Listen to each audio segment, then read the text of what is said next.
hot in here, so hot, no Jacob. I am getting so hot. I want to take my clothes. This is what we were doing during the beach scene. Yes, Sarah, don't let us derail you. Yes, this please. is your interview. Do not let us derail. Gather us. I'm Sarah from The Upcoming, an absolute pleasure to be able to speak to you. And to steal a phrase from the film, it must have felt like trying to hit a bullet with a bullet, to hit this sweet spot of returning to this iconic film in this nostalgic way, but also making something fresh for 2022. What was it like taking on that challenge? You know, it was interesting because when we first started, I know for me, I've seen the first Top Gun a few times, especially before starting a project, and I was like so bent on like, okay, I'm gonna bring this element because I saw these pilots do it and everything. Yeah. And at one point, Tom pulled us aside and said, hey, we're not recreating the old one. We're making our own, so we're gonna put our own stamp on this film. So after having that talk and him saying like, you know, trust yourself, I picked you for a reason, we had all the confidence in the world to, you know, become Coyote and Payback and Fanboy and everybody else. Yeah, I think everyone's referencing it as like pressure of the legacy. And I think that all went away for me the moment that we got to see the F-18s and then put our flight suits on and then got inside. Because at that point, it's like, oh, we're crossing a threshold that no one's ever done before. So I think the only person that had done that was Tom when he was in the F-18 for like one frame, one scene in the original.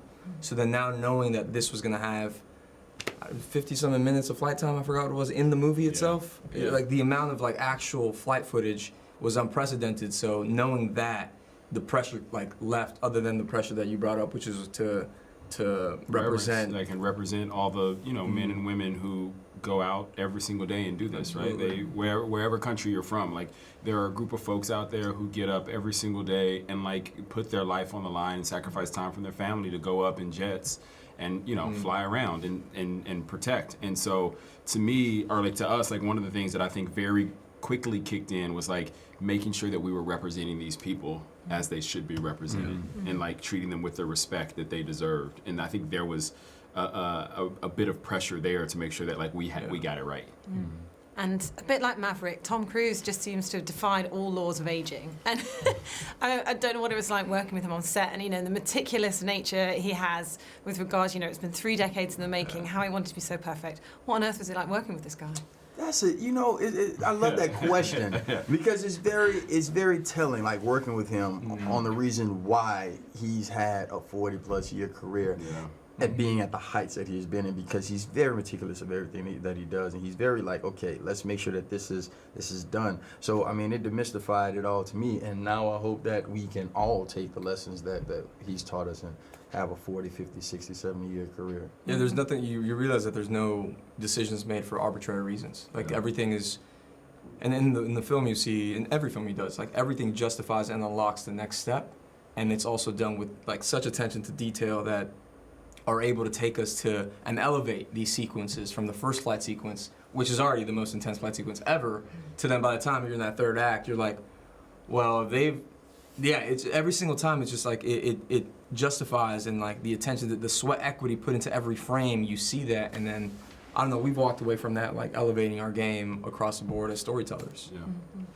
And what were some of the highlights and the most challenging bits of filming? I mean, I love the fact that you've recreated that slightly homoerotic beach scene with the volleyball. It's like beach rugby, but then also doing all these long flight sequences. Yeah, they had to clear out how many supermarkets for the oil that they used. For I think they shut. I think literally like all San Diego area grocery stores were out of all oils. Yeah. Like all oil, avocado, coconut, argan, sunflower.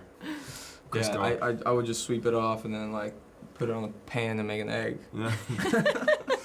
Now, I think there's so many things in this film. I mean, the flight stuff is absolutely amazing. The first time we all meet each other, the pilots all meet each other was like so cool and so much fun. And like, I think about obviously the football scene is like such an amazing thing, because we all walked into that football scene like, I don't know, maybe Joe and Tom don't understand how football is played, because you can't do 2 games at once. And then all of a sudden we start playing and we were like, oh, this is amazing. Like, this is great. So I feel like every single, like, we just got to do so many things where, both things that made the movie and didn't make the movie that we're so proud of and excited, we're excited to do. Yeah, we got to bond quite a bit for like 10 months of just moving as a squadron from place to place.